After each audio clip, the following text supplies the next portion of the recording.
Welcome back to another installment, another episode, and some bad news Yeah. on the Purple Pain podcast.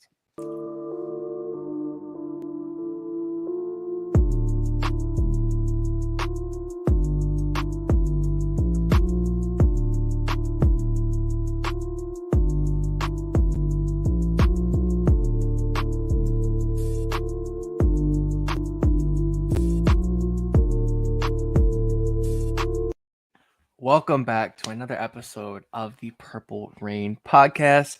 It's Thursday. Yeah. It's the preview show. It was going to happen. But thank you for coming out and spending your Thursday evening with us, Sutton Def, Simply AS10. You can follow us on Instagram at the Purple Rain podcast. Follow this guy on Instagram, on Twitter at Sutton Def. Follow me on Twitter at Simply AS10 and on Instagram at simplyas10.prod. And holiday season, if you would love to support, the Manscaped, since we are sponsored by them, go on there, get somebody something nice. When you're about to check out, use code PRP, 20% off, free shipping, deal and a half. Yeah, absolutely. Like my guy Alex said, thank you guys so much for coming out to this episode 142 of the Purple Pain podcast, formerly known as the Purple Rain podcast. But you guys know how we do in some bad news drops, which we will get into in just a minute here.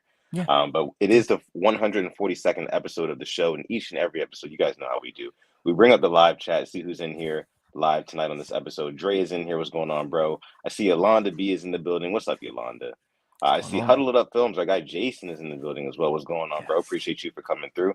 Raven Ron in the house. What's going on, my man? I see Jay. I see Zach White is in here.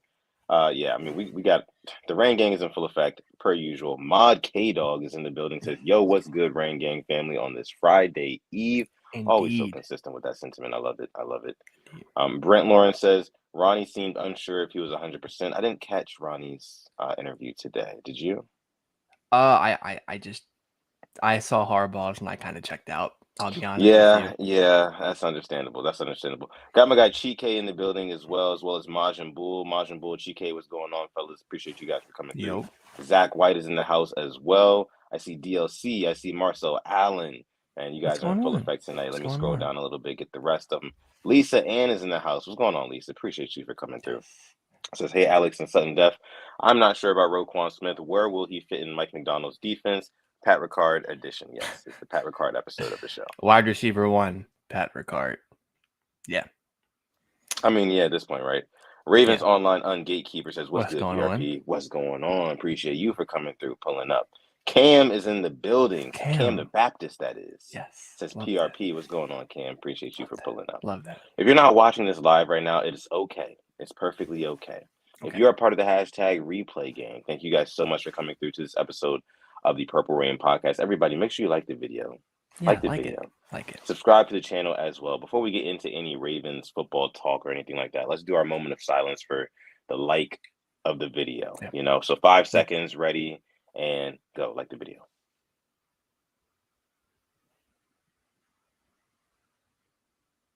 All right. Hopefully you've liked the video by now. We'd appreciate it if you did. We love each and every one of you guys. If you want to join the ReignGang family, make sure you hit that subscribe button if you are new here to our channel. We'd appreciate that so much.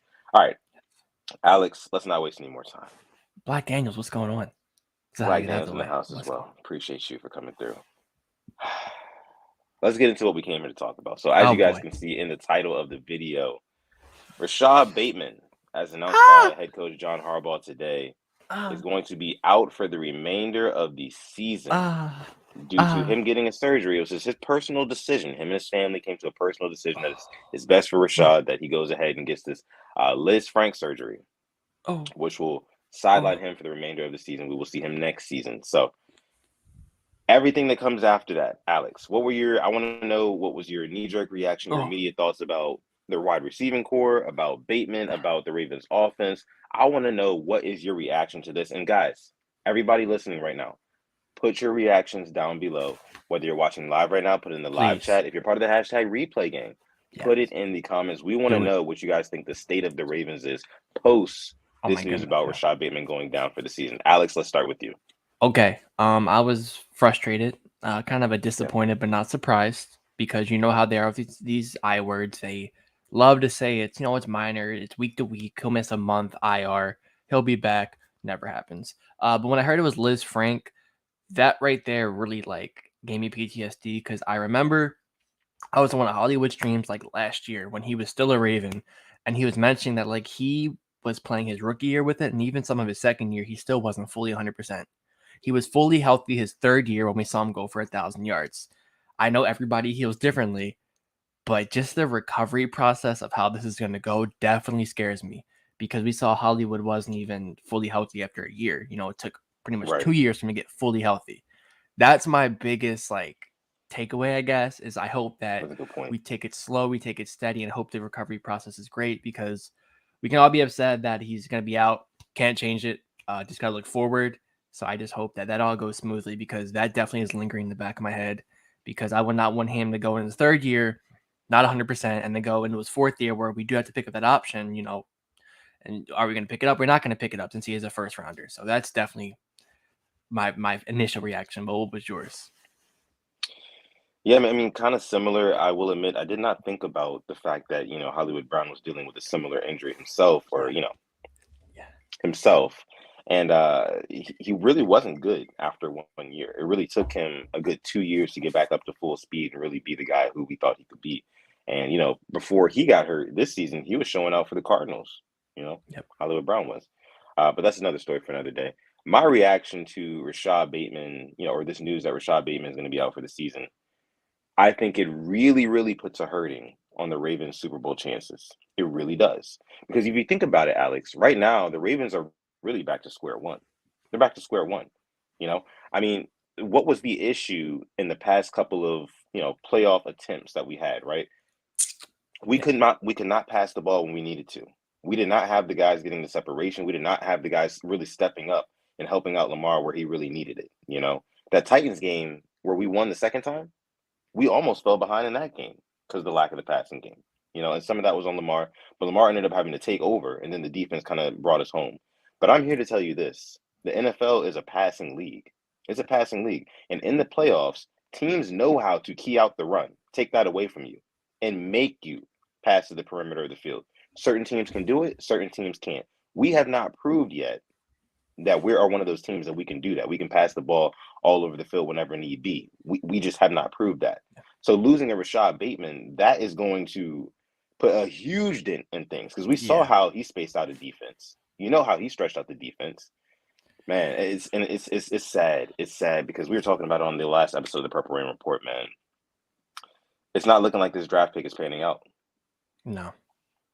And just going on with the whole playoff stuff with the run game, we shut down a 2,000-yard rusher to 42 yards in the playoffs, Derrick Henry. Yeah. If you don't think that can happen to the Ravens again, where we get shut out, how we shut out the Titans, it's gonna happen. I'm gonna be the guy. And I saw RG3. I saw he said that the Ravens don't need a true number one wide receiver to compete for a Super Bowl. Listen, you know a lot more football than me, RG3. I respect the hell out of you, but you know that is absolute BS, man. Every single team that's been in the playoffs recently has had that number one receiver. I think the only team, I'll go back, I think, to 2018 and the Patriots, they really didn't have the true number one, I guess, Edelman, but that wasn't a true number one. That's the last time I can remember that without a superstar receiver, a team made the Super Bowl. Come on now. I mean, that was with the greatest quarterback of all time, so, Exactly, and their defense was doing, and let's be real, they were a D Ford offsides away from not even being in the game. Also true, yeah. So, but yeah, that it's not looking good. I'll just say that, but I still think we can, go into the playoffs. My goal, I don't know what yours was to make the AFC Championship this year. I still think that can be attained. It just depends how we do adjust and what these guys that we have and possibly who we pick up do. Guys that we have, aka Andy Isabella, is he even real? Haven't seen him. Deshaun Jackson, I still am a little. I mean, the signing looks better now, but I still don't like it because we're relying on a guy's gonna be 36 in a month to save this receiving core. Dez Bryant 2.0. I mean, I know Dez wasn't playing, two different things, but still same caliber receiver. We're just backwards, I think, in the receiving and just how we deal with the receivers. We've said it before, we don't value them, and it's showing even more today. We're behind the 8 ball, no pun intended. Yeah. And I think that I don't want to go as far as to say the Ravens don't value wide receivers at all, because if you look at the 2 of the past 3 drafts, we spent a first round pick on wide receiver. But yeah, I think that the issue is we're not going out, and for the first issue, for one thing, is we're not going out and getting the archetype of receiver that we need that fits our offense perfectly like a puzzle piece. That's the first thing, and I'll get into that in a second. But the second thing is, like I said, we value wide receivers that we want to draft them, but we don't want to pay them. We don't want that financial investment. That's why you never see them in the offseason go out and invest in a big name wide receiver. They don't make any splashes like that. I mean, look, we got Sammy Watkins, Demarcus Robinson, Deshaun Jackson. These aren't needle movers. These aren't like perennial all-star, all-pro players that are going to really move the needle for you in the playoffs. Keyword, in the playoffs. We know we can have regular season success, but these guys are not going to get you over the hump in the playoffs. I think those are the 2 biggest things to me. What are you going to say, though? No, I'm agreeing. And as for making a splash, we're not talking about signing one. We're talking about trading for one. Just looking at Devontae Adams went for like a first, I believe. Obviously, he's not having the best year, but look at the situation he's in. Tyreek Hill, what he went for. It's just, you're not going to get these guys in free agency. You eventually have to trade the draft capital. And we don't do it for the offense. We do it for the defense. That's no knock on what we just did, because I'm an avid lover of the Roquan trade, but we don't keep that same energy for the offense. Yeah, we don't. I mean, the proof is right there in the freaking pudding, right? I mean, we went out and we spent, listen, on offense, we acquired a 35-year-old. On defense, we acquired a 25-year-old. That right there should tell you all you need to know. For offense, we brought in somebody who's not even on the back half of his career, not even on the back half. He's he's hanging off the edge, hanging off the cliff. Like, I may come back, I may not. If somebody wants me, just hit me up. I might be into it. He's in that stage of his career, Deshaun Jackson. Roquan Smith is in his prime, absolute prime. 25, 26 years old is the prime of your athletic life. The Ravens said, you know what? We're going to bring in this guy who we know is going to demand $20 million in about 5 or 6 months, and we're just going to see what happens. We're just going to see what happens. So it goes to show you they want to invest on the defensive side of the football, but not on the offensive side of the football at all. It's really just draft and pray. That's the philosophy. Yeah, and I'm just going to go back. Why was he playing last Thursday, Rashod Bateman? We won without him. He had no catches. He was ineffective, and that's not me knocking him. He was playing hurt. He should not have been out there. What was the point of you putting him out there? He was basically playing on one foot. And like, he's getting this slander because he's having a rookie lock him up. Yeah, because he can't run. Can't make the cuts he wants to. Can't move the way he wants to. I just, that makes zero sense why he was even out there. That just, honestly, that left a sour taste in my mouth. Yeah. No, me too, man, honestly, because like you said, we definitely didn't need him out there at 50% like he was, if he even was at 50%. Because, I mean, like you said, he wasn't really getting the separation that we would know him to normally get. So, I think he was definitely playing hurt. He definitely should not have been out there. But I said this on one of the YouTube shorts that I posted like a couple of weeks ago. It was the moment that we signed Deshaun Jackson. I said, it's a weird way of saying that Rashod Bateman is getting ready to go on IR. And lo and behold, 3 weeks later, this is exactly what's happening. Like, they're throwing him on IR. He's out for the season. So the Ravens knew, like you said, they had some knowledge that this was potentially going to be worse than they were letting off, But didn't make a move before the trade deadline. Went out and got a defensive player, which, again, we love. We're not taking anything away from the Roquan, decision, things like that. But priorities are priorities, man. And let me get to this for a second. A couple minutes ago, I talked about how one of the big reasons why, the Ravens aren't good at a wide receiver right now is because the guys that they draft aren't necessarily the archetype of wide receiver that fits their offense. What I mean by that is that the Ravens are a very, physical, durable, team. They want to run the football. It's very hard-nosed, smash-mouth football, That's why, in their heavy run game and even in the passing game, they still want to go heavy. They're going to tight ends all over the field. They want to go heavy even in the passing game. So why not get you a bigger body wide receiver draft, a bigger body wide receiver. I don't know, maybe like an AJ Brown type, maybe like a DK Metcalf type. What's DK Metcalf's full name again? I forgot. It's been so long. DeKalen Zacharias Metcalf. Thank you. Yeah, maybe like a DeKalen Zacharias Metcalf body type. Somebody who's just a huge catch radius that can bail out Lamar when he's scrambling out and, the pocket breaks down, the play breaks down, things like that, and he needs to make something happen. So he doesn't have to throw to number 42. Shout out to the name of the episode, 142, the Pro Brain Podcast. He doesn't have to throw to fullbacks, right? Doesn't have to throw to freaking fullbacks. He can throw to guys like AJ Brown, guys like DK Metcalf. We need guys like that on our team. So I don't know why they wouldn't. I tweeted this last week, Alex, and let me know if you agree. I said if Lamar had DK Metcalf, he would have at least 1 to 2 rings right now. Oh, 1 to 2. I know that's I'm not going to go 2. I'm going to go an AFC championship where it comes down to the final drive. That's what I'll do. I'm not going to say a ring, but I'm going to say we're very, very close, and we're so close that the Roquan Smith trade puts us over the hump. That's where I'll agree with you. I will agree. Right? I mean, instead of the Chiefs and Bills, it's like the Ravens. You got to say them. You can't forget them. But one more thing about you bringing up AJ Brown and DK, how we should. I'll raise you one. They got Miles Boykin. That's who they thought was gonna be the guy. And no disrespect, he's a special teamer now for the Steelers. A special teamer, the same Steelers who can make basically anybody look like a good receiver, and he really isn't doing much. It's a shame. Yeah, it's a shame, honestly. I don't understand it. We do have 82 people watching live right now. Thank you guys so much for tuning in to this episode 142 of the Purple Rain Podcast. Make sure you guys like the video, subscribe to the channel if you are new here. We'd appreciate that. And leave your comments down in the live chat. If you're watching and you're part of the hashtag replay gang, leave your comments, questions, concerns down below on what you think about this Ravens team right now post this Rashod Bateman news.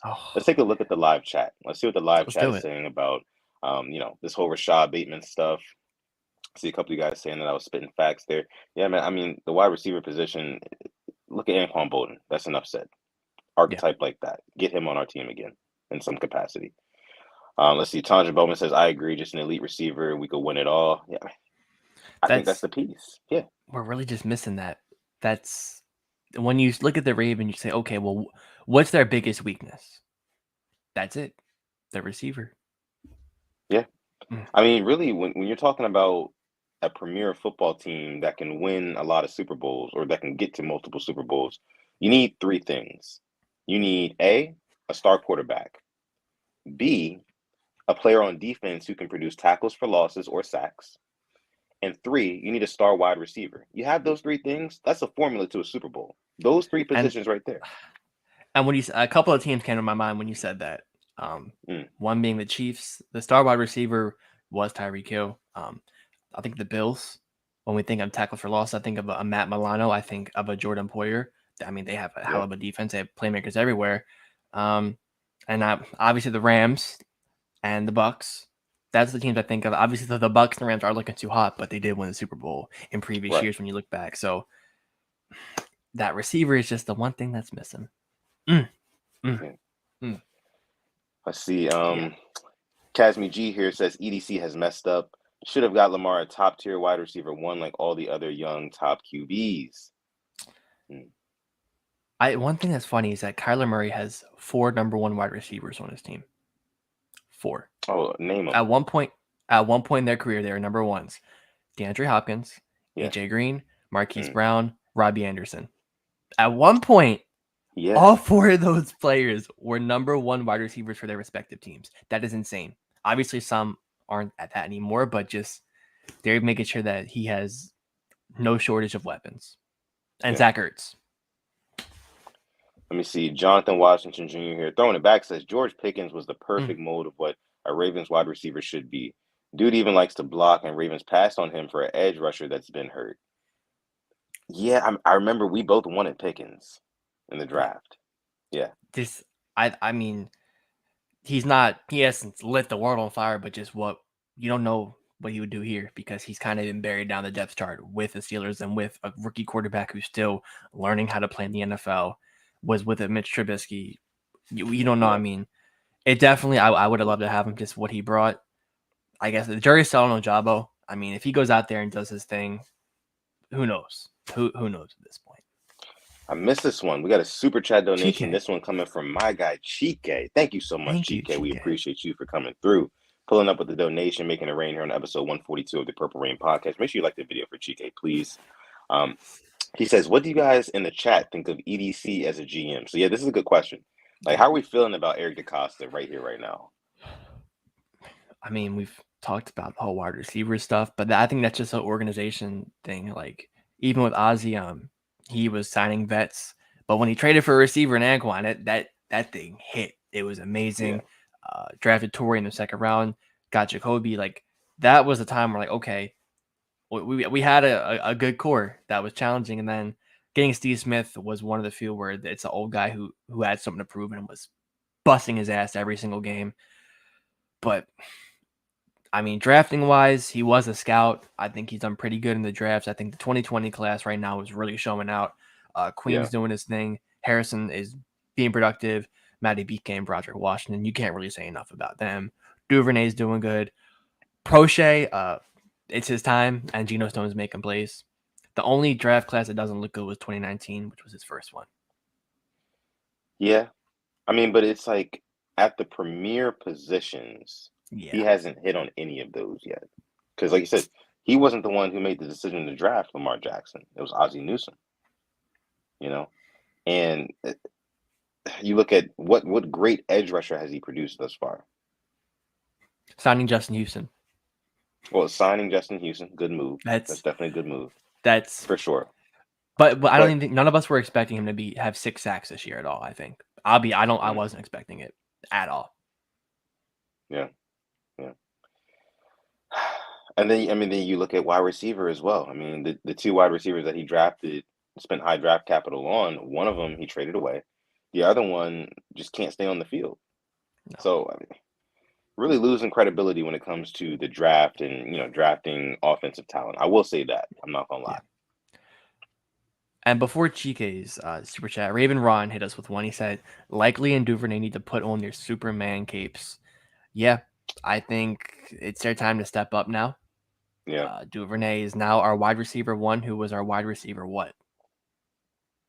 3? No, he was our wide receiver 4 last year, behind Watkins, Bateman, and Hollywood, and now he's our wide receiver 1. Yeah, it's crazy times, isn't it? Crazy times. We do have another super chat donation. This one coming from our guy Gerald G Money himself, man. Pulling up from the parking lot per usual. What's going on, bro? Appreciate you for coming through, donating to this episode. Thank you. He says, "Do you think that Isaiah Likely should play wide receiver? Likely might be the missing piece." I don't think so. I don't think a tight end can play wide receiver. I mean, Mark Andrews can do everything a receiver can, but it's hard for a tight end to do receiver things. Yeah. Darren Waller went from a receiver to a tight end. Did really well. Other way around, I can't see it happening. His hands, though, I mean, are looking good. That's one thing I can say. Got those good hands. If he can just produce, move the needle, yeah. But as for playing receiver, no. Yeah, definitely agree there. But I will say that Likely does need to be a bigger part of this pass game. I mean, by default now, since Rashod Bateman's targets are going to be taken away, somebody else has got to get the ball. When it comes, push comes to shove, we got to throw the football.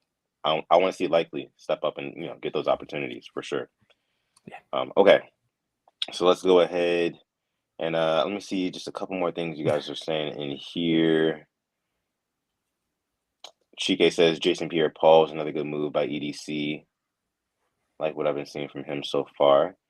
I see Brandon's in the chat, says ReignGang. What's going on? What's going on, Brandon? What's going on, Brandon? Appreciate you for coming through. Yeah.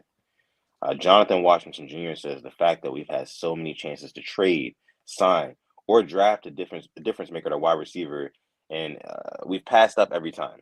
And we've always ended up convincing ourselves we have enough in defending EDC. Yeah, I mean, I think that's because in one, it kind of always feels like we have a chance with Lamar. No matter like what's going on, as long as Lamar is here, it does feel like we have a puncher's chance at anything. But I mean, when push comes to shove in the playoffs and they shut down what we want to do the most, which is run the football, and we have to, throw the football to these pass catchers, who's going to step up other than Mark Andrews? Who's going to be that guy? I would have thought we saw 11 or 12 drops a couple years ago in the playoffs and nothing happened. didn't feel the need to go out there and go after a premium receiver. I think it's call really around. Devin Duvernay. That's the only Duvernay, guy, man. It's got to be him. He's the only one who would think who of our receivers this year. Him and Robinson. Prochet's hasn't played games. Colin Wallace has been a healthy scratch, and now we have 35-year-old Deshaun Jackson.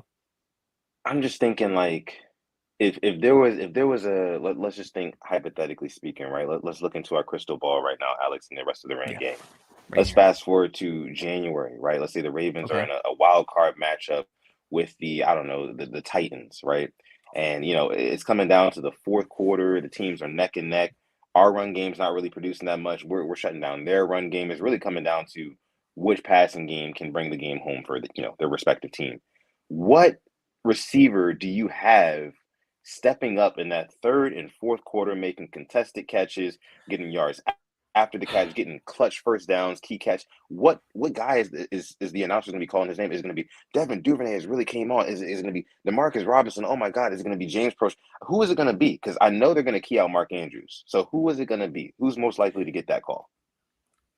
I'm not going to say contested catch, but maybe finding that soft spot would be Devin Duvernay. I saw it in 2020 against the Steelers when we were driving, and it was like a third down or fourth down. Lamar threw it like in the middle of the field. Duvernay is wide open. Nobody is around him. Wide open. Catches it, gets some yards after, and we were in a great spot to win that game, but we obviously lost. But I would go Duvernay. I mean, unless we get somebody else. Certain reason why I'm wearing this Rams jacket today. You know who I would love for the Ravens to get? I mean, at this point, you got to give him a call. Hey, big head, what are you doing? How's that recovery going? DLC, thank you. Thank you for appreciate you, DLC. We appreciate that. Making it rain. Yeah. Yeah, I mean, as for comparing our receivers and the Titans receivers, it's like that meme battle of mid. I don't know if you've seen that meme on Twitter. That's what I think of. Because who the hell did the Titans got Traylon Burks, who's dealing with an I word, and Robert Woods, and they got Tannehill or Malik Willis, and Malik Willis is having a bad time adjusting, and Tannehill can't stay healthy. That would be the ugliest playoff game of all time if that happened. Yeah, I mean, but it's very possible that we could see that matchup in the wild card weekend, for sure. All right, but let's talk about, before we move on to the preview of the Saints game. Let's talk about the whole potentially bringing in OBJ. I know that you are a big advocate of bringing OBJ to town and seeing what he could do for us. Me personally, I am not. I don't think that. I was telling somebody this earlier today. I think I told Gerald actually in a YouTube comment. I said the best ability is always going to be availability, and I just don't believe that bringing in a OBJ, late in the season and in like December, January, you know what I mean? I don't think when it's cold outside, he hasn't played football all season. It's just we're expecting him to come in and just really be that impact number one true wide receiver and get us over the hump. I just don't see it. I think it'll be a waste of capital. But that's just me, though. What do you think? I mean, there's multiple reasons I want Odell. Number one, I grew up watching him. Like before, I just seeing Odell and the one-handed stuff. I was like, man, like he's like the coolest receiver ever. Like the way he wears uniform, stuff like that, and just like, yes, he did get hurt last year, but I'm thinking about when he got signed to the Rams in that second half of the season. I mean, he wasn't supposed to be that impactful. They already had Kupp and Robert Woods. The next day, after he gets signed, Robert Woods tears his ACL. That was unfortunate, but I'm gonna pull up his stats. I mean, with the Rams last year, he was doing his thing. Had that touchdown in the Super Bowl. Unfortunately, that was a freak accident. Whatever his injury was in the Super Bowl, like his cleat got stuck. He wasn't just running. And he just pulled up weird. I would love that. Unfortunately, as much as I love it, I would want it to happen. I can't imagine it happening. I don't think he was to come here. I don't think he would fit in the system because Pat Ricard would be getting snaps over him, which that he's a whole nother story. All right, Pat Ricard doesn't like Simply AS10. We'll talk about that. But yeah, I mean, I think he would make it. He would help this offense, but how much would Greg Roman would help this offense? I mean, would Odell be cool with running a 4-yard out route? It would. I mean, he wants to make a big play. And I saw the Packers game last year. I think the Rams were playing had a long touchdown. I can't see him doing that with us. I don't think we would allow him to. You know, we always have to go to the guys who are really on the back end of their career because who else would they got? Who else was Deshaun Jackson going to go to? Deshaun Jackson was asking to be a Raven on the I Am Athlete podcast. That is about the lowest of low you can get, like simping to get on the team. Yeah, I mean, retirement home Ravens, right? Yeah. And like you're saying, OBJ, he did do some great things in LA once he did get there last season. But I mean, that's under Sean McVay and a team that is offensive minded. They just happen to have Aaron Donald and Jalen Ramsey and just letting them hold down the defense. You know what I mean? But that team, that coaching staff, they're offensive minded the way that they move. So I think that's the reason why, OBJ was able to blossom on top of having a talent like Matthew Stafford at quarterback for sure. And then also having the distraction of Cooper Kupp on the other side of the field too. So, but here in Baltimore, nah, I just don't see it being, big impact. So I pulled up in the playoffs last year with the Rams, 4 games, 21 catches, 288 yards, 2 touchdowns. In those 4 games, that's what told me I'm like, okay, Odell has it still. I'm probably living off of nostalgia, but I think he'd be better than what we have. You're living off a little nostalgia, bro. It's a little nostalgia. Hey, listen, he scored a touchdown in the Super Bowl last year. The Ravens haven't even sniffed the Super Bowl. But did he really steer the Rams to the Super Bowl though? No. He threw a touchdown in the wild card. He definitely was. Without Odell, they don't win it. I'll say that right now. Without Odell, the Rams do not win the Super Bowl last year.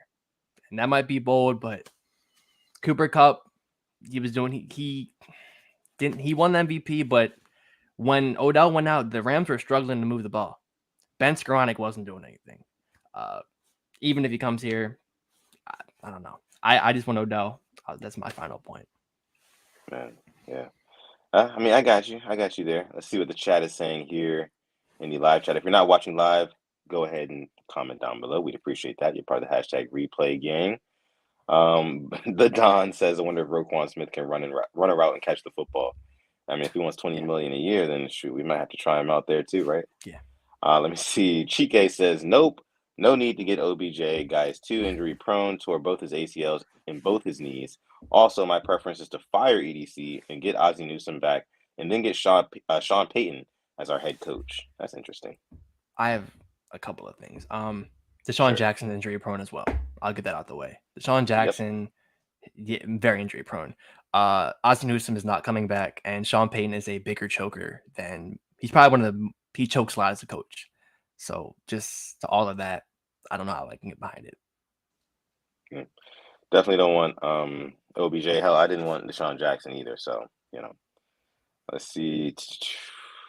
Jonathan Washington Jr. says, not wanting wide receivers drama has costed us more times than it's helped us. So not wanting to adopt guys like Odell Beckham Jr., Antonio Brown, bringing in guys like that. Stephon Diggs. For the sake of not having a big personality in the locker room. Jonathan's saying here that's hurt us more than it's actually helped us. Do you agree with that? 1,000,000%. We saw Diggs force his way out of the Vikings because him and Kirk Cousins, it just wasn't working. Yeah. And I remember, I think we probably wanted Adam Thielen more than we wanted Stephon Diggs. No disrespect to Adam Thielen. Thielen is a great receiver. Stephon Diggs is top of the top, like elite. Yeah, he is. Definitely agree there. I get what you're saying, Jonathan. By the way, guys, 117 people watching live right now. Thank you guys so much. Like the video. To this episode of the Purple Rain podcast. Like my guy Simply As10 says, like the video. Subscribe to the channel if you are new. There's a lot more where this content came from. We appreciate it. Okay, let me see. Todd Brown, I want to bring up this comment from Todd. Says, I'm starting to believe the Ravens are sabotaging Lamar so they won't have to pay him as much. What a joke of a receiver group. What do you think about this whole narrative conspiracy that the Ravens front office is maybe personally or purposely trying not to get Lamar the help that he needs so he cannot perform up to a big contract? I don't know how I feel about that. I don't know why they wouldn't want to win. If that were to be true, it'd probably be one of like they would make a Netflix documentary off of it, honestly, because that would be something I can't see that being the case. I can't. I just it's one thing if we were a team that heavily invested in receivers in prior years, always had that star guy, always the guys were elite that we had, right? And then we stopped getting those guys. This has always been the way, I mean, when Lamar took over as a rookie, we signed 3 guys who have been around the block: Crabtree, Brown, and Snead, and that's who Lamar was throwing to. Yeah, it's been like that before he got here. Nothing new. Let's see. Rico says, if you are enjoying the content, smash that like button. I mean, Rico knows what's up. Thank you, bro. We appreciate that. All right, Alec, let's go ahead and transition into as we're 35 minutes in, let's go ahead and transition into our game preview. Okay. Ravens at Saints on Monday Night Football. The Ravens get a long rest. So 10 days between the last time that they played football against the Bucs on Thursday night. They're playing against the Saints on Monday Night Football. Let's get into our keys to victory for this game against the Saints. And then we're going to do our score prediction, see what the ReignGang is saying. Then we'll move on from that. But what are your keys to victory for the Saints game? You got to shut down number 41, AK-41. Oh, my goodness. I don't know if you guys saw what he did last week. He was taking the Raiders for a ride. He was like that spin wheel at your local carnival. Raiders were just on him, and they just couldn't get him down. That there, that gives me nightmares of what could possibly happen, but I don't think it will. You got to shut down Kamara. He is just a hell of a running back, not even just running it, but also in the passing game. Whew. Oh, my goodness. That's number one. What's yours? We can go back and forth. I mean, honestly, that was going to be my first and foremost, like shut down the run for sure. But on the flip side, we have to establish the run, and I would say early and often. Obviously, this passing game is not going to look the same as it did in weeks prior.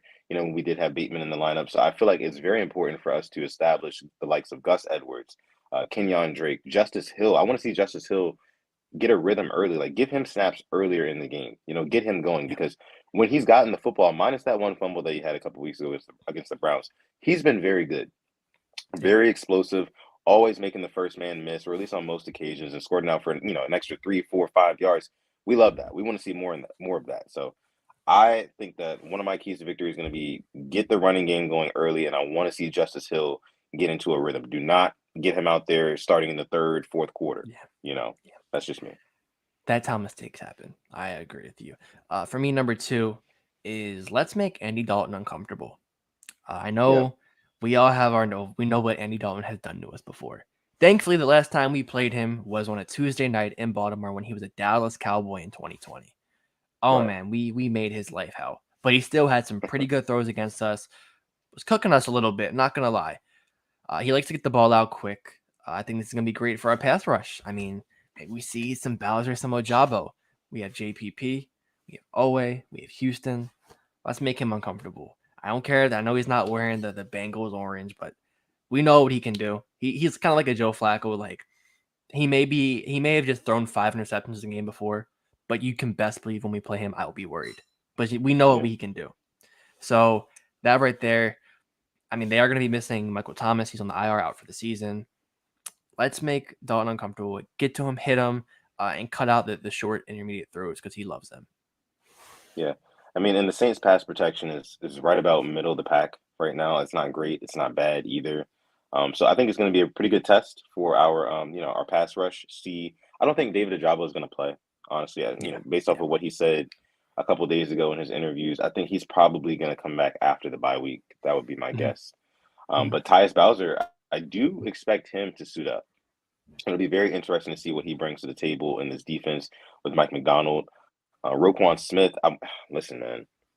I think one key to victory for me is this. Roquan Smith has to have a game. He has to have like 1 or 2 big plays that really ignites his presence on this Ravens defense. So then he can kind of start to be a leader on that Ravens defense as well and kind of bring guys together, him alongside guys like Calais Campbell, Justin Houston. I know you saw the Ravens Wire, what he said to Justin Madubuike. The leadership on this defense, I needed to grow. I needed to keep growing because there's a lack thereof of leadership on the offense, and I've said this before. So I think that we need to keep growing in the leadership department. That's another key to victory for me, and that's not just for this game, but long term as well. Yeah, I see Rico says I forgot we did play Andy Dalton last year. He threw that touchdown against us when we left Chris Westry on Ireland with like one of the fastest receivers in the league. So thank you, Rico, for correcting me there. Yeah, that was so. I mean, speaking of Roquan Smith, let's get at your former teammate. That would be awesome. Sack him, strip sack him. Oh man, blow the roof off the Superdome. I would absolutely love that. My third key to victory, I was definitely it's a toss up, but we're the Ravens. Run the damn ball, and as in running the ball, punch them in their mouth. They have some great guys on the defense. They have Demario Davis, very underrated. Cam Jordan, who honestly, as the years go on, he feels he gets better and better and better. And this defense just shut out the Raiders 24-0. The same Raiders that Josh Jacobs put up, I think, 2 or 3 touchdowns against the Texans the week before. So it's not like Josh Jacobs was in a rut. He was doing his thing, and the Saints shut them down. Would love to score points. 7 instead of 3, something we harp on all the time. Yeah. A little added one. I saw somebody mention Taysom Hill. I think he's the most interesting player in football. They're going to try to get him to have a big play, whether he be a quarterback. I mean, I've said it before. I know you agree. I think Taysom Hill at quarterback gives him the best chance to win over Andy Dalton. Yeah. Honestly. I don't know.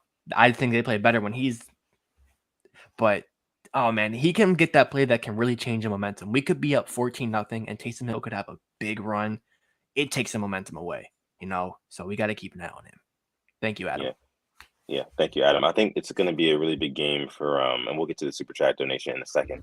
But I think it's going to be a really big game for, our edge players as well. I mean, Odafe Owe, Bowser, if he comes back, Justin Houston, those guys are going to have to set the edge. That's going to be a very, very important part of the defense come Monday because that Alvin Kamara, he's really good out in space, So I see them, pushing the football to the edge, a lot of plays to the outside, run plays to the outside, things like that. Taysom Hill, what he can do as well. So, I mean, just looking out for pretty much all tricks of the trade, but definitely setting the edge to those outside runs, I think is going to be important for sure. Seeing what some of you guys are saying here in the chat. Lisa Ann says, my keys to the game are score early and often, contain Andy Dalton, and control the clock and hold a lead and win. I mean, that's pretty much definitely the standard recipe to win. I mean, you can beat all teams with this recipe for sure. Controlling the clock, though, is definitely controlling the clock and holding a lead is what the Ravens do when I say that they lean on teams. You can lean on teams when you can run the football and you're up a score or two, burn the clock, that sort of thing. So yeah, definitely agree there, Lisa. Good point. Yeah. Let me see. Devon Johnson says I'm starting Chris Olave. Funny. I have him in a couple of my leagues. I might have to as well. Yeah. Let's see. Devon Johnson says, Sutton, I'll raise you one. We need the defense to win games, period. Put points on the board and get takeaways. Yeah, is the defense still number one in the league in takeaways? I'm not too sure. I mean, did we even have one against the Bucks? I don't think we did. We did. Yeah, no, we did, didn't we? Well, we did. We had drop that. picks. I mean, we had that muff punt. I don't think that counts though. Oh yeah, you're right. Count? I think it does. Because it's a fumble, but yeah, we dropped like 3 or 4 picks. I remember that pretty badly. Yeah. Hopefully they can keep up the turnovers though. I have loved that about this season for sure. Keep causing havoc, boys. Keep causing havoc. And one thing we touched on a lot on the offseason with Mike McDonald is the sacks. I believe we're top 10 in sacks as well, which, we were bottom of the bottom last year. Now we're up there in sacks. That's a great thing to see. We're getting pressure, which, I mean, how can you hate that? Yeah. Let's go ahead and take this question really quick, and then we'll do our score predictions. Chike says, boys in the chat, would you take Eric Bieniemy as a head coach? As a head coach, it's hard to say, man, honestly. I feel like wow. I don't think it matters what we think when it comes to this. I think that the Ravens, the owners, the GMs, I don't think that they want somebody who's offensive minded. Like I said, it doesn't really align with what the Ravens do. Is run heavy and play defense. And I don't think Eric Bieniemy really lines up with that philosophy. And neither does our personnel right now. Yeah, and even I know when Brian Bidlick got hired, he was an offensive mastermind for the Vikings. He comes in here, and our offense next year just shits the bed. Pardon my language. We were not even scoring touchdowns, putting out field goals. We had a really good defense. And this makes me wonder, it's like, how the hell, like, the Vikings offense before with Phillips was amazing, and then he comes here and the Ravens was pretty bad. I just think it's like an organizational thing, unfortunately. Even if he came here, I'd be like, wow, like we'd still like same problems basically. Yeah. All right, let's go ahead and get into our score predictions for this game. Make sure you drop your score predictions down below. We're going to just go ahead and kick it off. Sean Carter here says Ravens 24-13. Alex, what is your score prediction for the Ravens at Saints on Monday Night Football? So last week I said 27-24, and I was so close. We won 27-22. But this week, close, yeah. I'm feeling I'm gonna be right again. 31-17 Ravens. I think the defense does score points.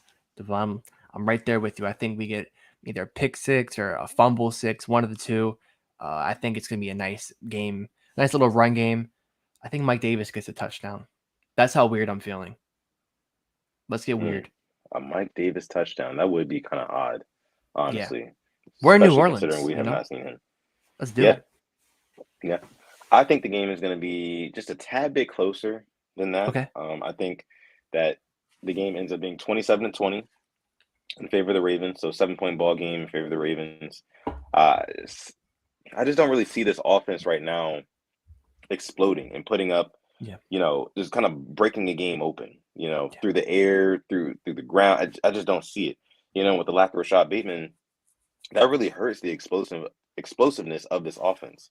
Because now we don't have Rashod Bateman, but we also don't have Hollywood Brown, who was our explosive player last year, So it's like our best explosive player on the offense right now is, I would argue, Mark Andrews. And if that's the case for your team, I don't know, man. I don't know. I mean, the Chiefs are doing it with Mahomes and Kelsey. Cool. But honestly, if you ask me, I don't think the Chiefs are even that much better than the Ravens right now. That may be a hot take. I think if we played them this week, it'd be a damn close game. I'm just saying that. But, hey, with the addition of Roquan Smith, too, I'm just saying, I think it will be a game. You might disagree. Their offense, I think, would. I mean, I think it wouldn't be a blowout. I'll say that. It'd be they're up, we're clawing back, and we eventually fail. But it wouldn't be a blowout by any means. I'll definitely say that. So I got you. All right, let's see you guys' score predictions here. Yolanda B says 24-21 Ravens. I think it's going to be close. Rico says 34-20 Ravens. Okay. Lisa Ann says 45-10. I put my foot down, guys. Lisa put her foot down, y'all. We need foot's down. It's been a while since we had a win that wasn't biting the nails off. I would love for that to happen. I really would love for that. Last week came close to, it was a comfortable win. Last week was a comfortable win. Late in that fourth quarter, it really did feel like, we had it in the bag. They did have like a couple of opportunities, but it kind of felt like they were clinging on the straws, honestly. Yeah. But the fact that it was Tom Brady too was kind of why I wasn't as like relaxed, because it is Tom Brady, Right. If it was anybody else back there, I'd be like, I can sit back and chill. Exactly. Devon Johnson has a 23-17 Ravens. Like that. A couple more, you guys. Tanja Bowman says 24-17. I'm assuming Ravens. But yeah, I mean, we're kind of in a similar boat, guys. Yeah. Let's see. Devon Johnson says Deshaun passing touchdown to Duve. Hot take. What is the spread on that? What are the betting? So you're saying we're going in the vault? That's what you're saying. Oh, that's a deep vault. Devon, you're going in the vault. Goodness. He's going in the vault. Not only are we passing, we're passing with a wide receiver. Oh my goodness! Like we're going in the vault. Hear me out. To forge a new identity. That's what we're doing. Oh, we're just putting them together now. We're putting all the Greg Roman-isms together. The Roman-isms. I got you. All right. So that is our score predictions and thus our game preview for the Ravens at Saints Monday Night Football game. We're about 50 minutes into this episode. We got to get into our picks. Yes, what is it, week 9? Week 9, yes. And also, we might have time for some burning questions as well. It's been a while since we took some questions. A whole while. So get the gears going in the head. What you want to talk about. Stay tuned in. Stay locked into the show. We're not done. Yes. You know. Time for some Yeah. picks. All right, tonight we got the Eagles and the Texans. A real bloodbath, right? A real slobber knocker. I'm gonna go Eagles. I'm gonna go Eagles in this one. The Eagles, man, they are really flying high. They really showed me last week against the Steelers that they are the real deal. They are the real deal. Because listen, when you play a bad team that's not necessarily so bad, for example, the Steelers, or for example, the Patriots, you know that those teams are still viable contenders, like opponents, whatever, but they're just not where they need to be right now. And when you take care of them in the fashion that the Eagles did with the Steelers, that's how you know that you have a good team. Not only can they beat the good teams, but they can beat up on the bad teams like they're supposed to. Granted, the Eagles' schedule is soft as baby shit. I will say that. It's a very soft schedule. But they've been doing what they need to do, though. I will say that. I got Eagles, though. I'm going to agree with you there, but I would love some Dameon Pierce fantasy points. Moving on, if this game was like 14, 15 years ago, it'd be the game of the week. Colts and Patriots. The Colts with Sam Ellinger at quarterback, with Jonathan Taylor, who missed practices, who might not even play against who's that quarterback? Is it Mac Jones? Is it Bailey Zappi? We don't know. They're the same Colts that Taylor Heineke just led a nice little game-winning drive one. Oh my, Terry McLaurin just sunning Stephon Gilmore. I love me some Terry McLaurin. Love him. Me too. What a baller. Give me the Patriots for this one, though. I think they're going to edge it out. Yeah, I feel like the Patriots, they've been doing what they need to do to kind of scrape by recently. Give me the Patriots in this one, too. The Colts, they have not lived up to expectations at all this season. No. I think the Patriots continue to have some success. Give me the Patriots, too. And then moving on to a nice little NFC North matchup, the Packers, who have looked, and the Lions, who have looked even worse and just traded away TJ Hawkinson to a division rival. I've went for the Lions every game this year. I feel like this might be the time I have to go against them. I feel like I have to go against them for this one. They could win this game because the Packers are literally a huge question mark with their receivers. You know what? So give me the Lions. Give me the Lions. Let me get a Lions upset and just have Aaron Rodgers like pulling his hair out. That's what we'll do.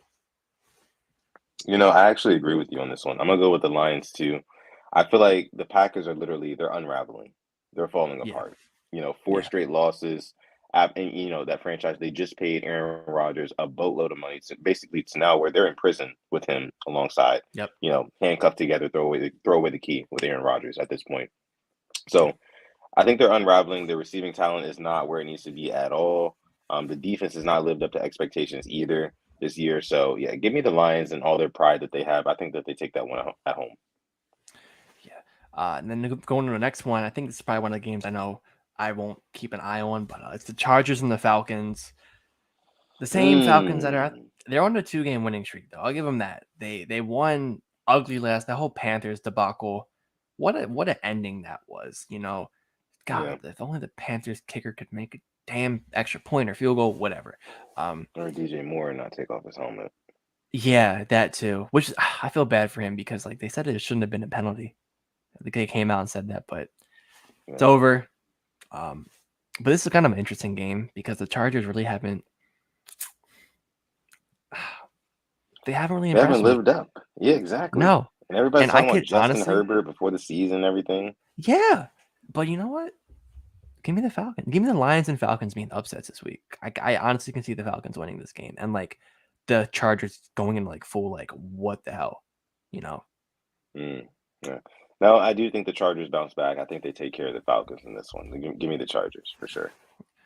All right, going to a nice little AFC East matchup. The Bills and the Jets. Sorry about that.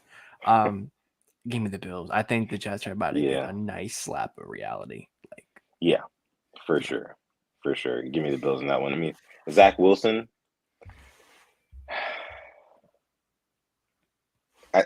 I just don't even know what to say. I don't have the words for Zach Wilson right now, who we were all ready to anoint him as just the next coming of Patrick Mahomes after we saw him in, what was it, the combine, roll out to his left and then throw 60 yards down the field. And everybody was just like, oh my God, this kid, you see this kid? And now look at him. He's just throwing picks to just for fun. So yeah, I don't know. Give me the Bills though. Kyle Bowler 2.0. And moving Talk on to the about it. next Yeah. game. The Vikings and the Commanders, the 6-1 Vikings. I'm gonna give them their respect and their props, their flowers. They definitely deserve it. Great This team. is interesting. And the Commanders, who honestly, I like the way they're looking. I 3 in a like the row. way. Yeah, I'll be honest. I have a soft spot for the Commanders. I really do. Oh man. I would love to give me a Terry McLaurin jersey. The black one. Oh man, I love their uniforms, man. Yeah. So clean. I think the Commanders will get the Vikings all they have, but unfortunately, just fall short. The Vikings are at home. I do like them this one. Give me the Vikings. Yeah, give me the Vikings too in a close one. I think the Vikings jump out to an early lead. Washington kind of comes back in the third quarter, early fourth quarter. They make it a game, and then give me a late not Jamar Chase, but Justin Jefferson touchdown to seal the deal for the Vikings. So I got the Vikings too. Grittying all over them. Okay. Yeah. And speaking of Jamar Chase, here's his team: the Bengals and the Panthers. So the PJ Walker led Panthers against the Jamar Chase less Bengals, who just got blown out on Monday Night Football. Wow. I feel like the Bengals have to win this. This is a game you have got to win. They have no cornerbacks. They are running DoorDash drivers at defensive back right now. DJ Moore, I'm looking at you. Please eat. But I think the Bengals are going to win this. Man, this is a tough one for me, honestly, because I don't think the Bengals are the same team without Jamar Chase. I really don't. Burrow, he doesn't have that easy read, that perfect chemistry connection with one of his guys on the outside. He doesn't have that with T. Higgins as much as he has with Jamar Chase and Tyler Boyd, or Tyler Boyd. So give me the Panthers in this one. I think that this is going to be an upset, the upset of the week. PJ and the Panthers, after that emotional loss, that tough loss, heartbreaking loss last week, they come back at home, get a W against the Bengals. Give me the Panthers. Yeah, who would have thought an offense not having a wide receiver one would really hurt them? Makes you think. All right, moving on to the next one. The Las Vegas Raiders, who couldn't even score a point last week, against the Jacksonville Jaguars. This is an interesting game. Jacksonville went out sad in London last week, and the Raiders even went out sadder. For me, I'm going to go with the Raiders. I think you have got to win this. I still think Josh McDaniels is a horrible head coach. You should have never been hired there, but you got to win this. Give me the Jaguars in this one. I think that the Raiders are just like the Packers. They're unraveling. They thought that they had something going into the season, and now it's kind of clear and obvious as day that they don't. Yeah. And this is the time of the season where, around the trade deadline, about 9 or 8 to 10 weeks into the season, you really kind of know, or you have an idea at least, how your season is going to end up. Like us as Ravens fans, we kind of know that we'll probably end up making the playoffs because we're kind of, we're doing well in our division, things like that. But we most of us probably know that we're not really in position right now to say that, hey, we're going to go to the Super Bowl. We're going to go all the way. We're going to win it, you know? So a lot of teams right now are having that thought process of like, hey, we're 8 to 10 weeks in, we're like what, 4-3, we're 4-4. Maybe the season isn't for us, and I feel like the Raiders are kind of in that boat, especially in that division, where there's just so much competition. So give me, I got the Raiders losing this one to the Jaguars. I got the Jaguars pulling out. Doug Peterson and company. I like what he's done with the Jaguars. Yeah, I like that. Give me them. Cool. Yeah, for sure. And then the next one is the Dolphins and the Bears. I think this one, Justin Fields has been showing more. He's been looking better. But this is, I think, if you went out there and traded for Bradley Chubb, you got Jeff Wilson Jr. If you really want to be the contender, you got to blow the Bears out. You have to. I don't think they will, but I think they will win. Give me the Dolphins, winning by like 10 points. Yeah, I got Miami too, for sure. And then we only have 2 405 games this week, or 1 405 and 1 425. The first one, Seahawks and the Cardinals. I'll tell you what about the Seahawks. Tell you what, they have shown me a lot. They have shown me a damn lot. I think they're going to beat the Cardinals. Give me the Seahawks and Geno Smith. Yeah, I think that's honestly going to be a very good game, very interesting game. But give me the Seahawks in that one as well. I really like what I've seen from Geno Smith, man. Just dots all over the field. Tyler Lockett could have had 2 touchdowns to Tyler Lockett last week if Lockett didn't drop that first one. But yeah, I agree with you on this one. Give me Seahawks. And this next game is like the battle of the two teams that are underperforming the most, the Rams and the Buccaneers. These are two teams that had a hell of a game in the playoffs last year. And this year, simply both of them just aren't doing as well as I know I expected. Tom Brady, I know it's not football related, but this is his first game post-divorce with Giselle.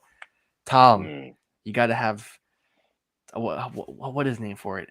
Be a city boy. All right, that's the name. Go out there and be a city boy. Go and beat the Rams. Give me the Buccaneers. Man, if Tom Brady comes back and rebounds off of Giselle with another Super Bowl ring, wouldn't that be like the greatest story of all time? That'd be hilarious, honestly. I think it'd be better if the Ravens beat him in the Super Bowl. Wink. That would be wink. better. Yeah, for sure. Wink. But yeah, I know what you mean. Bucks Rams, though, this is like two other teams that I was talking about that are kind of like unraveling at this point in the season, but they're not all the way unraveled yet. There's still a glimmer of hope for certain reasons. You know, Rams, because they were literally just in the Super Bowl, still have all their pieces. And then you've got the Bucks who have Brady, and, you know, they can just turn it around at any moment and be in the playoffs, which they'll probably still make the playoffs. Just about what they do in the playoffs. But in this game, give me the Rams. I feel like they are just a more well put together team at this point, less distractions. I feel like a better coach. So give me the Rams in this one. Yeah, the coaching is a big thing. Todd Bowles, I mean, he's sitting there jawing at Devin White last week. That was something. And then Sunday night, the Titans and the Chiefs, I think a real good game. Titans leading their division, Chiefs leading theirs. You know, for some reason, I feel like the Titans could pull this off. I really do. I think Derrick Henry could just run all over them. Kind of like the Bills game last year when the Bills went to Arrowhead and kind of shocked them, but then the Chiefs got them back. But I'm going to take the Chiefs here in a final minute game-winning drive by Patrick Mahomes. I think he's going to do it. Kind of just remind everybody, you know, who the real AFC, you know, who the AFC goes through Kansas City. So give me the Chiefs. I feel it. I think this is going to be a closer game than a lot of us think. I think it's going to be closer than a lot of us think. And if I had to guess who I think is going to win, give me the Chiefs in overtime. Okay. Give me the Chiefs in overtime. But, oh my goodness, I want to pick the Titans so bad because the Chiefs' run D is not that good. You know, the Chiefs' defense is very suspect. It's very suspect. And we're getting into that time of year where Derrick Henry starts to become even better, you know, starting to get colder outside and those, you know, those fall, winter months, harder to tackle, especially later in games once you're tired. You can see he's breaking off big runs. He's had like 3 or 4 consecutive games with 100+ yards rushing. So I think that trend continues this week. But I think that the explosiveness of the Chiefs offense will keep them in the game. I think it'll push the game to overtime. And give me the Chiefs all day with an overtime game plan to just bring one home, you know, over the Titans. So I got the Chiefs. The Chiefs front seven, I do like them. They are nasty. Their linebackers really good. Obviously, Chris Jones and Frank Clark. Then obviously Monday night game, Ravens Saints. We already talked about that. So that's your week 9 picks for the NFL. And then we have the bye week next week, which is really nice. Get to get everybody back healthy again, which will be really cool. Nice little stress-free week. So there it is, week 9. Week 9 picks. Have it there. You have it here first, folks. Hour and 3 minutes in to the show. Make sure you guys like the video, subscribe to the channel as well. Before we get out of here, we do want to take some questions from you guys. Anything. The ReignGang question segment is back, and like my guy Alex said, you can literally ask us anything, whether it's about Ravens football, NFL football, other teams, other sports, you know, other things in life, music. There's a new Drake album dropping tomorrow. Drake and 21 Savage. Speaking of music, unfortunately, the tragic news happened earlier this week. That was rest in peace to TAKEOFF. Yeah, for sure. Yeah, that was the quietest one, you know. Never he was never in the news, it felt like, at all. For a good reason, you know. Good reason. Yeah, good reason, very good reason. That's good. Very good artist too. Very good artist too. I mean, honestly, I can remember I think the Migos were really coming out like around the time where I was like going to college and stuff like that. And like my undergrad career would not have been the same without the Migos. I will say that. And in part without TAKEOFF. So definitely rest in peace, TAKEOFF. We lost a real one with him for sure. Yeah, that Culture album came out, I think when I was a senior. I mean, that was just hits on hits. Bad and Bougie, obviously. Yeah. All right, let's go ahead and get into some questions from the ReignGang here. If you're not part of the hashtag live chat and you're part of the hashtag replay gang. Thank you guys so much for coming through to this episode. Make sure you like the video. Leave your questions down below. We're going to go ahead and start it out with this. Flo knows saying most definitely that and hitting that like button for sure. We appreciate that. We're going to go ahead and start it out with this. Let me see. Jay says, what happened with Pat Ricard, Alex? All right, let me just show this. Can you see that? Yeah. Oh, no. Y'all see it? I'm blocked. Damn. So basically last week, I've been a fan of his. I actually met him last year. I like what he does as a fullback. I tweeted out, I don't think this should get us in trouble. I'm not going to show it multiple times. It was him running an out route. And I was just at the point in the game where I was frustrated. I was like, yeah. Where's it? All right. Oh, yeah. No, all right. So I tweeted that out. I tweeted this out. And it was Drewski. I basically said they run. They look the same. All right. And it was, and right under it, I prefaced, I'm like, I'm a huge fan of his. I don't think him being a receiver is doing him justice because he was a Pro Bowler for taking literal grown men, putting him on the ground, and just how big he is and just how good of a fullback he is. Not a receiver. Yeah. I guess he saw it, blocked me. But yeah, Pat, it's all love, no disrespect. So that's what happened. But thanks for asking. But the Drewski video was hilarious. That was hilarious. It definitely was. I love Jabari that. Cruz Ellis with a super chat donation. What's going on, bro? A Purple Rain pioneer, Purple Rain goat himself. Jabari, yes, thank you. Appreciate you for coming through and donating to this episode. He says, "What's up, guys? What's going on, Jabari? There's still a lot of good things going on with this team that I'm still glad about. Happy about Roquan Smith being on this team. Lastly, RIP Takeoff." Indeed, yeah. There are good things to look about. I mean, I still think we can make the playoffs. Still, I think we'll win the division easily, to be honest. But hopefully, we just hit that hot streak in the playoffs. Hit our stride. Greg Roman goes in the vault. We're riding our defense to the cows come home. Also, I mean, Lamar Jackson too. I mean, those are people going to be depending on Lamar Jackson and a good defense. That's like it right now. All right, let's see what else we have for you guys here. Dre says, "How do you guys feel about Steve Nash getting fired?" So yeah, Nets fired Steve Nash. I think they were preparing to replace him with Ime Udoka, if I'm not mistaken. Yeah.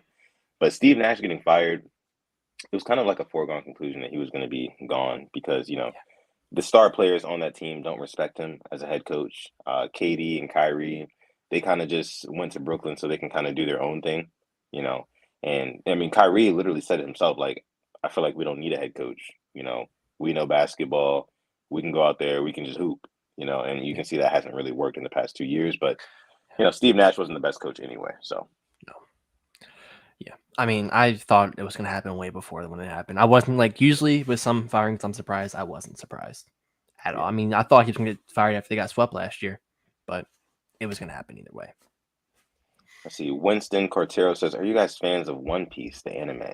Actually, I am not. Not a fan of One Piece. Never got into it. Oh, wow. Actually, the Nets have suspended Kyrie Irving. Did they really? That just came out, indeed. Yes, they did. Why? For what? I believe probably for the comments he made. I think that I'm not too sure. Yeah. Crazy times. It's crazy times. I don't know why like this is so like trendy now. Like this word, this anti-S word, you know what I'm talking about? Like it's like you even hint at anything like that, and it's just like it's crazy right now. But I don't know. I mean, that's neither here nor as someone who has Jewish in them, everybody's entitled to their opinion. I mean, I didn't take offense. I mean, a lot of stuff people don't know what they're putting out there, unfortunately. Even Deshaun Jackson, he put out a fake Hitler quote before. I was surprised when we signed him because of that. I was like, did we not do our research? I was like, okay. Yeah. There's thinking about what you post goes a long way. Is all what I'll say. A very long way. That's one thing I'll say, no matter what it is. That's true. I can agree with that. Let's see. Devon Johnson says, "Thanksgiving is around the corner, fellas. Most anticipated dish." All of it. Yeah. For me, I would probably say I'm really big on like vegetables, and on Thanksgiving I have people in my family who they cook like collard greens, which I happen to really really love. I love greens. I love all types of vegetables really, but that's what I would say I'm most looking forward to. Other than that, I really do like ham on Thanksgiving. I love Thanksgiving ham and turkey if it's made the right way. It's gonna be nice and moist. Yeah. Real seasoned like. But yeah, what about you, Alex? Turkey is the stuffing too. Some good stuffing, man. That can make it. And obviously, I love, you my one friend, his mother makes the best collard greens, and it's changed my life since I had them. Oh my goodness gracious! Yeah, I'm just thinking about it right now. Why? Oh, this question, man. Well, we're like 3 weeks away. God, man. Yeah, literally 3 weeks away. That's crazy. We're really in the holiday season. That's wild. All right, let's go ahead and see our next super chat donation. This one's coming from Brent. Thank you so much for making it rain here on episode 142 of the Purple Rain podcast. Brent says, I need our O-line to be big. This Monday will be hard. No. I don't know what you mean, but I'm right there with you. Whatever you, yeah. I think it will be. I think our line's nasty. Everybody's doing their thing. Obviously, sacks are going to happen, but the investing in the line is really working. Hopefully, it's the receivers next year and get it all together. Yeah, no, I agree.